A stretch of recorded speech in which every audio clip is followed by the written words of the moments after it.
이걸 안 했으니까 당연히 이로 인해 발생한 사고는 처벌받겠죠. 안녕하세요. 임팩트홈 기자 송준호입니다. 저도 유튜브를 시작하게 됐는데요. 생활에 가깝고 쉬운 ESG 뉴스를 전달드리는 송준호의 생활 ESG로 매주 찾아뵙도록 하겠습니다. 잘 부탁드립니다. 네, 오늘의 뉴스는요. 중대재해처벌법 시행령입니다. 굉장히 이슈가 되고 있죠. 최근에 아마 뉴스에서 많이 보도가 돼서 한 번쯤 들어보셨을 거예요. 광주에서 건물이 무너져서 지나가는 버스를 덮쳐서 9분이 사망하시고 아마 8분이 중상을 입으셨던 사건이 있었죠. 현대산업개발과 연관돼서 이와 관련해서 부각됐던 중대재해처벌법 시행령입니다. 중대재해처벌법이라는 게 뭐냐면 중대산업재해처벌법과 시민재해처벌법인데 이제 산업재해처벌법이 뭐냐면 예전에는 건설 현장이라든지 현장에서 사고가 발생을 하면 산재가 발생을 하면 가까운 유관자나 시공자나 이런 분들 책임자들이 안전보건 책임자들이 처벌을 받았었죠. 산업안전보건법이라는 것을 의거를 해서 그렇게 받았었는데 중대산업재해처벌법이라는 것이 나오면서 그분들만 처벌받는 것이 아니라 작업장에서 사고가 나면 서울에 있는 아니면 다른 지역에 이제 본사에 있는 CEO, 경영자도 같이 처벌받는 굉장히 강력한 법입니다. 작업장에서 사고가 났을 때 CEO가 어쨌든 한 기업의 CEO가 처벌받는다는 거는 기업 입장에서 굉장한 리스크잖아요. 그렇기 때문에 특히 건설사라든지 물류업계도 마찬가지고 작업장 내에서 사고율이 타 업종보다 더 높은 경우에는 아무래도 관심을 더 가지고 있겠죠. 지금 이 중대재해처벌법에 대해서 논란이 굉장히 많은데 이제 새롭게 시행령이 들어가고 지금 7월부터 8월까지 40일간 입법 예고기간이거든요. 법이 새로 시작하다 보니까 사례가 없어서 다소 모호한 부분들이 있습니다. 그래서 노사에서도 반발이 굉장히 크고 특히나 또 강력한 법이기 때문에 이게 내년 1월 27일부터 시행이 되기 때문에 상당히 지금 급박하게 상황이 돌아가고 있는 거죠. 그래서 이런 부분에 대해서 법무부인 율촌에서 변호사분들께서 지난 16일날 중대재해처벌법 웨비나 세미나를 하나 개최를 하고 시행령을 좀 분석하셔가지고 또 기업은 어떻게 여기에 대응할 건지 이런 것들 좀 설명을 하셨습니다. 여기 앞에 보면은 중대산업재해처벌법에서 경영자가 가장 먼저 해야 할 일은 시스템을 만드는 것이다. 시스템을 먼저 만들어야 된다. 이렇게 말씀들을 하셨는데 왜 그런지는 이제 뒤에 가서 설명을 드리겠습니다. 일단은 중대산업재해처벌법 시행령, 법의 모호성을 극복하기 위해 시스템과 객관적 자료를 마련해야 한다. 이렇게 제가 중재를 달았죠. 모호성이 있다는 말입니다.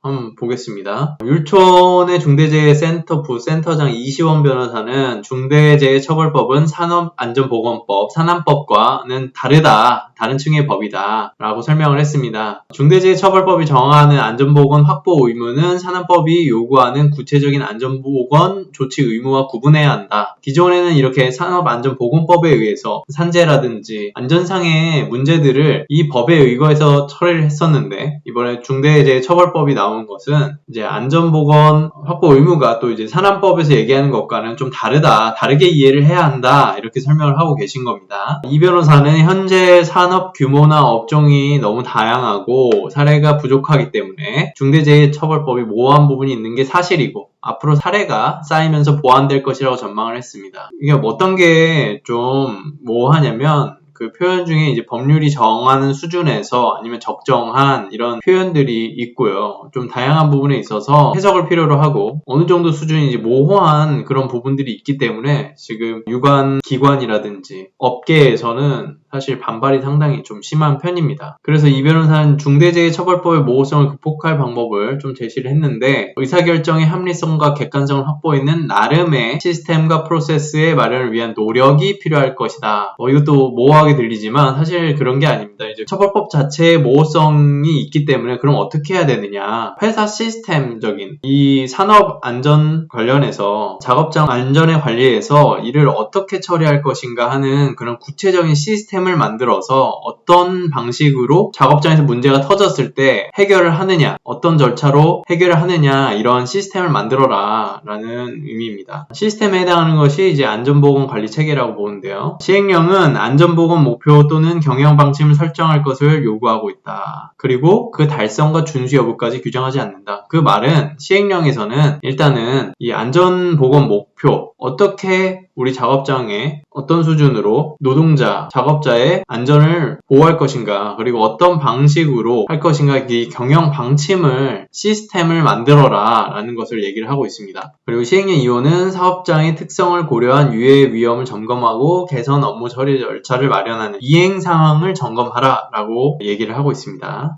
이시원 변호사는 이어서 시행령의 목표, 방침, 점검, 개선 업무 처리 절차를 마련하는 것, 또 안전보건 관리 체계를 마련하는 것과 이행 상황 점검만을 규정한다. 마련하고 어떻게 이행되고 있는지 그 상황을 잘 점검하는 것, 그것을 얘기를 하고 있습니다. 그럼에도 불구하고 세운 목표를 준수하는 것은 이제 의무가 아니라서 중대재해처벌법에서는, 하지만 준수하기 위한 노력은 경영 책임자의 업무상 주의 의무에는 포함될 가능성이 있기 때문에 또 시스템만 만들어 놓고 그것을 정말 준수하려는 노력을 보이지 않는다면 그것도 문제가 될 수는 있다라고 덧붙이고 있습니다. 이시원 변호사는 사업평가를 위해 체계 마련과 이행에 필요한 예산을 마련하려고 노력한 구체적인 수치를 확보해야 한다라고 말했습니다. 이게 참 안 맞는 것 같지만 어쨌든 수치를 보고 그런 객관적인 자료를 모을 경우에 이게 어떻게 이행이 되겠다, 그런 계획들이 보이잖아요. 그런 이제 필요한 예산을 마련하려고 노력한 게 이제 구체적인 수치로, 이런 어떻게 보면 노력이라든지 적정한 이런 모호한 말을 구체적인 수치로 그리고 절차로 만들어내라, 눈에 보이게, 그런 의미입니다. 그런 식으로 모호성을 극복하라는 의미입니다. 시행령 4호는 안전 및 보건에 관한 인력, 시설, 장비 등을 갖추기 적정한 예산을 편성하고 용도에 따라 집행하는 관리 체계를 마련하도록 규정한다. 이 변호사는 적정한 예산을 마련하기 위해 최선을 다했다는 것을 증명하는데 필요한 인력, 시설, 장비 등에 든 비용을 구체적, 객관적인 자료를 준비하라고 조언했습니다. 이제는 이 작업장 관리를 좀 더 시스템화시키고 구체적인 데이터를 잘 마련하고 객관적 자료를 잘 준비해서 기존에 작업하는 상황들을 보다 정량적으로 눈에 보이는 수치로 표현하라 라는 요구입니다. 이 부분이 중요하기 때문에 반복해서 얘기를 하고 있는 거죠. 네, 이 부분은 중대재해와 관련해서 무조건 처벌받느냐, 어떻게 하면 좀 준비를 할 수 있느냐 하는 부분들인데 일종의 팁이죠. 이시원 변호사는 유해 위험 요인 점검, 종사자 의견 반영, 대응 절차 항목에서 체계 미비로 발생한 사고는 예외 없이 처벌받을 것이라고 말했다. 이 예외 없이 처벌받는 경우는 체계 미비입니다. 왜냐하면 중대재해처벌법 시행령이 규정하고 있는 것이 체계를 마련할 것이기 때문에 이걸 안 했으니까 당연히 이로 인해 발생한 사고는 처벌받겠죠. 또 이 변호사는 적정한 예산 편성에서 예산 편성 절차를 면밀하게 설계한 경우에는 항목만으로 처벌하기 어렵다. 그렇죠. 일단 여기서도 절차를 면밀하게 설계하는 경우에는 처벌이 좀 더 어려울 수 있다. 그러니까 절차가 굉장히 중요하다는 말입니다.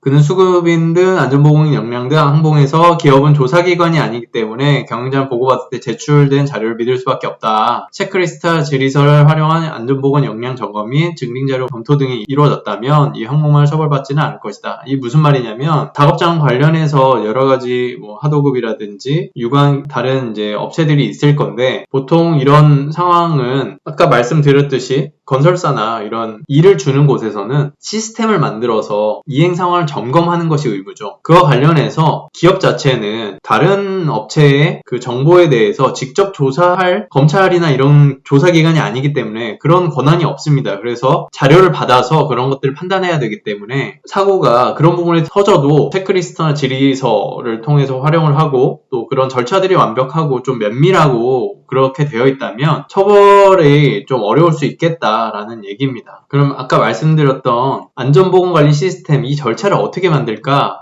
굉장히 어려운 얘기고 중요한 얘기죠. 근데 율촌에서 안전보건관리 시스템 모델을 이렇게 제시를 했습니다. 아마 다른 법무법인에서도 준비를 많이 하고 계실 거고요. 지금 시간이 내년 1월 27일 날 시행령이 시작되기 때문에 정말 급하게 지금 법무법인 관련해서 유관 관련된 기업들도 아마 컨설팅이 많이 진행되고 있을 것이고요. 율촌의 정대원 변호사가 중대재해처벌법 시행령에서 중요한 안전보건관리 시스템 모델을 제시했습니다. 사례인데요.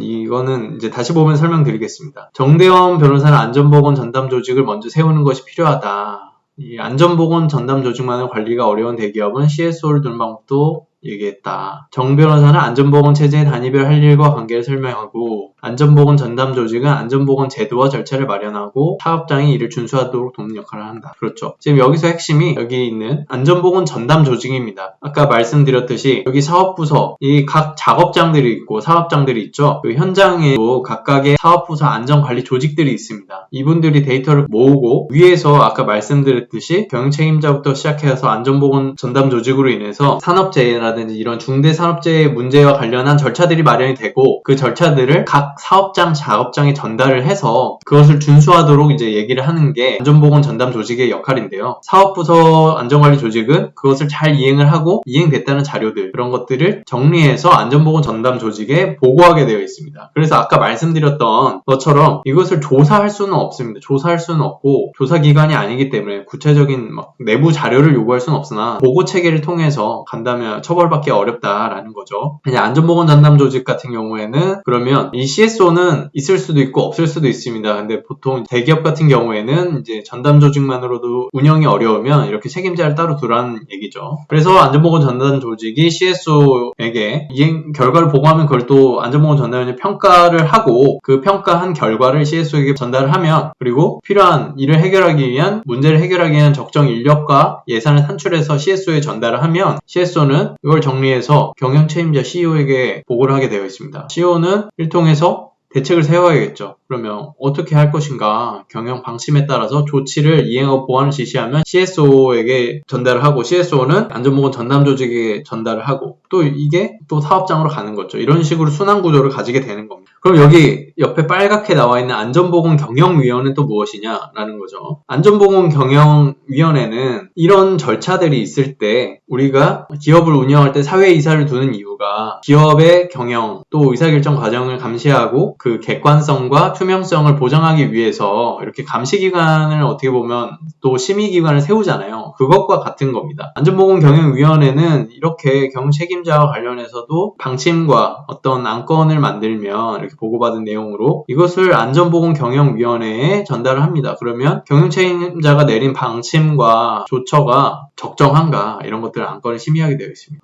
심의해서 이제 의견을 제공하면 경영책임자는 그걸 반영해서 이렇게 순환 구조로 다시 가게 된다는 거죠. 이게 정대원 변호사님께서 이제 설명 주신 건데 좀 더 이제 이런 틀 안에서 이해를 하시면 될 것 같습니다. 그래서 사업장 단위에서 뭐 위험성 평가 관련 규정, 점검 및 사고조사 규정, 협력 업체 안전보건 관리 규정, 기타 각종 절차 등은 구체적인 안전 보장 조치 의무를 이행해야 하고 이런 것들은 이제 안전보건 전담 조직에 전달한다. 이렇게 되어 있습니다. 그리고 이제 안전보건 경영위원회 아까 말씀드렸던 내용이고요. 여기에서 이제 정대원 변호사님께서 좀 중요하다라고 강조해 주셨던 분이 일단은 법과 규정에 근거한 점검 자체도 그냥 마구잡이식이 아니라 법과 규정, 시스템에 의해서, 법에 의해서 명확한 근거를 바탕으로 해야 하고 의무 이행을 정말 아까 말씀드렸던 객관적 데이터를 수집해서 정량적으로 점검한 결과를 잘 보고해야 합니다. 또 이 교육 실시 여부를 꼭 확인하고 보고해라 라고 강조를 했습니다. 원래 이제 회사나 이런 데를 보면은 인권법이라든지 산안법이라든지 이런 관련해서 안전 교육을 받게 되어 있습니다. 각 분야별로. 그런데 중대재해처벌법 시행령에 따르면 특히나 안전교육 실시 여부를 명확하게 시행령 5조 2항 3호에 보면 안전보건교육 이행 여부를 확인하도록 규정을 하고 있기 때문에 이를 잘 확인하지 않고 이행한 것을 정확하게 제대로 이제 교육을 들었는지 확인하지 않으면 문제가 될 수가 있겠다. 특히나 교육 이행을 체계적으로 관리하고 점검할 시스템이 필요하고 허위 교육 증빙하는 경우 이런 것들 조심하라고 이렇게 말씀하시고 계십니다. 이어서 중대재해센터 센터장 조상욱 변호사님은 이제 1월 27일부터 중대재해처벌법이 발효되기 때문에 의무이행을 하는데 이제 2, 3개월 정도 컨설팅을 해보니까 통상 걸리더라. 조 변호사님은 이제 시스템을 만들고 우리 회사에 맞는 시스템인지 확인하는 시간도 필요하다. 그렇기 때문에 준비를 빠르게 시작하는 것이 좋다라고 강조를 했습니다. 어떻게 보면은 법무 컨설팅을 빨리빨리 받아서 1월 27일 날 있을 시행령에 빨리 대비해야 된다. 안 그러면 시행령 자체도 굉장히 크기 때문에 회사에 굉장한 리스크가 될 수 있기 때문에 준비를 빨리 하라 라는 말씀이죠. 조 변호사는 중대재해법은 두 측은 산업재해법과 시민재해법이 있다. 지금까지 얘기한 중대산업재해법이고 또 중대시민재해법이 따로 있습니다. 이에 대해서도 중대시민재해법 세미나도 조속히 마련하겠다 이렇게 말하면서 세미나를 마무리했습니다. 굉장히 어찌 보면 제가 쉬운 ESG 뉴스라고 했지만 그렇게 쉬운 ESG 뉴스가 참 있겠습니까? 이 중대재해처벌법이라는 게 굉장히 중요한 문제고 특히나 이 관련 업계에서 일하고 계신 분들, 건설 현장에서 일하시는 분들이라든지 관련 회사라든지 또 물류업계, 물류창고 이런 곳에서 일하고 계신 분들 굉장히 많으시죠. 지금 뉴스에서 지금 폭염 때문에 굉장히 덥고 하기 때문에 어떻게 보면 사고가 나기 참 쉬운 상황인데 이와 관련해서 자기의 작업장에서 어떤 식으로 상황이 돌아가고 있고 나의 권리는 어떻게 찾고 또 유관자들은 어떻게 이 작업장을 관리를 하고 작업자의 안전을 보호하고 할지 중대재해처벌법과 시행령과 다 관련이 있기 때문에 중요하고요. 시행까지 얼마 남지 않았기 때문에 미리미리 내용을 확인해 보시는 것도 참 중요할 것 같습니다. 네, 이렇게 송준호의 생활 ESG 1화 마무리했습니다. 다음 주에도 더 쉽고 더 중요하고 생활에 가까운 뉴스 전달드리도록 노력하겠습니다. 다음 주에 뵙겠습니다. 감사합니다.